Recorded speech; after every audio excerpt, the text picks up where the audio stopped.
Hey everyone, so I come to you with the favorite Penguin Classic tag. This tag was created by Steve Donahue, although he created it by weaponizing a video that I did. The other day I did a sort of discussion video about The War with Hannibal by Livy, the Penguin Classic version of it with the translation by Aubrey de Selencourt and the intro and notes by Betty Radis. And I just enthused about Livy and that book and that volume. And Steve, I guess, saw that video and decided to turn it into a tag, because it turns out that that specific Penguin Classic volume is his favorite Penguin Classic of them all. His favorite Penguin Classic, not necessarily his, favorite book of all time, or his favorite book that is in the Penguin Classic line. It's just his favorite, volume that Penguin Classic does in terms of the translation and the notes, and that combined with liking the contents, liking Livy a lot. And so we turned it into a tag, where Steve just invites everyone to talk about their favorite Penguin Classic, which can be one that you have read, one that you haven't read. It can be for the critical apparatus or whatever, or it can be because it's your favorite book, that is in the Penguin Classic line, that just happens to be in the Penguin Classic line. Whatever, just, the Penguin Classic that you love the most. And so I thought I would do it, because even though Steve created the tag by weaponizing my own video about a Penguin Classic. And while I love that War with Hannibal, with the Aubrey de Selencourt translation and the Betty Radis critical apparatus, that actually isn't my favorite Penguin Classic. It is one of my favorite Penguin Classics, for sure. If I were, ranking, it would be top 10 at least, or top 5 possibly even. But my number one favorite Penguin Classic is actually this. It's, the Penguin Book of English Verse. And, a huge thing. It's edited by Paul Keegan, and that cover art is Simon Digby Talking by Sir Howard Hodgkin. I don't know. I don't know what that means, but modern art is weird. But anyway, the cover art isn't what matters. What matters is that I really love this anthology. I am no huge expert on English poetry, so I can't speak to, what it includes and what it excludes and how meritorious that is. I have read reviews of this anthology and read from people more qualified to say than myself that it is a really good anthology in terms of, what it includes. But the reason that I love it is because of how it's put together.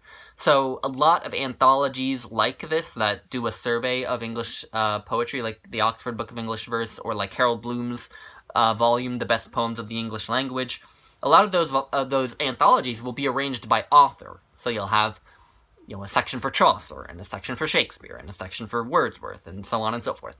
And it'll be arranged chronologically by their lifetime or their birth date. And that's great. That's cool, because it allows you to, sort of read, what at least one editor thinks are the major poems by any one author.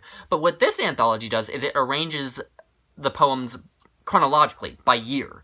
So literally it starts in 1300 and just goes year by year. And for each year, you'll have major poems that were published in English in that year. And so, you'll have poems by Sir Philip Sidney that pop up in a few different places, right? And the poems that surround those poems won't be by Sir Philip Sidney. They'll be by other major writers who published poems in that particular year, in those particular years. And yeah, it's just, I thought it was a really cool way to arrange an anthology, because it's great for just browsing, just opening to any random spot, and just sort of, you might go there because there's a poem by Robert Burns or something, but you might read that poem by Robert Burns and see that there's a poem right next to it by, Robert Browning or something, or Samuel Taylor Coleridge, and that's what you can do in this volume. You can sort of browse, and that is great just because I love, when I read poetry, I tend to have two modes of reading poetry. One is just immersing myself in one author's work and reading either their complete works or a slim volume, or I like to sort of bounce around between poets.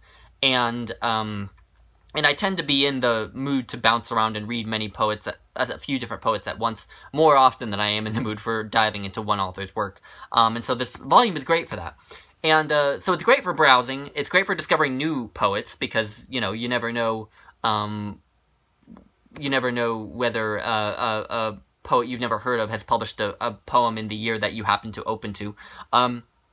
But what it also does that I think is kind of interesting is that it leads to these fascinating juxtapositions of poets whose work you might not otherwise connect.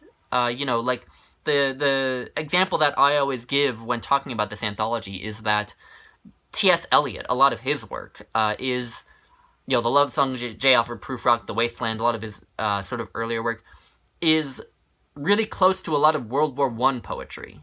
And I thought that was so fascinating because I don't think most people think of T.S. Eliot as, a war poet, really. And rightfully so. He didn't really write about war.